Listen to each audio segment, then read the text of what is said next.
రైతుల రుణమాఫీపై చాలామంది ఎదురుచూస్తున్న సమయంలో కేంద్ర ప్రభుత్వం కీలక ప్రకటన చేసింది.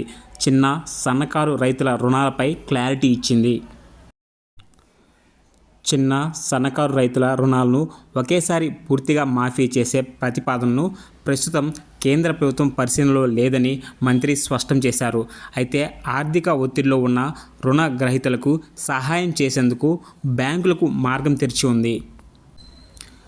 రిజర్వ్ బ్యాంక్ ఆఫ్ ఇండియా జారీ చేసిన 2025 మార్గదర్శకాల ప్రకారం బ్యాంకులు తమ బోర్డు ఆమోదించిన విధానాల ఆధారంగా రుణాలు పునర్వ్యవస్థీకరించవచ్చు. ఈ మార్గదర్శకాలు 2026 జూలై 1 నాటికి అప్డేట్ చేయబడ్డాయి.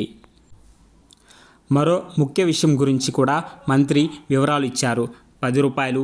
20 విలువల పాలిమర్ బ్యాంక్ నోట్లు ఫీల్డ్ ట్రయల్ కోసం ముద్రించాలని ఆర్బీఐ ప్రతిపాదన పంపింది.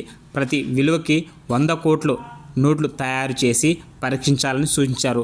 కేంద్రం దీనికి ఇప్పటికే ఆమోదం తెలిపింది.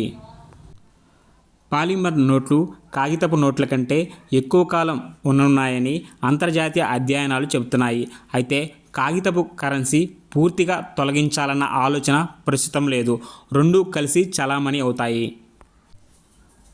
మొత్తంగా చూస్తే రైతు రుణమాఫీపై కొత్త ప్రతిపాదన లేదు.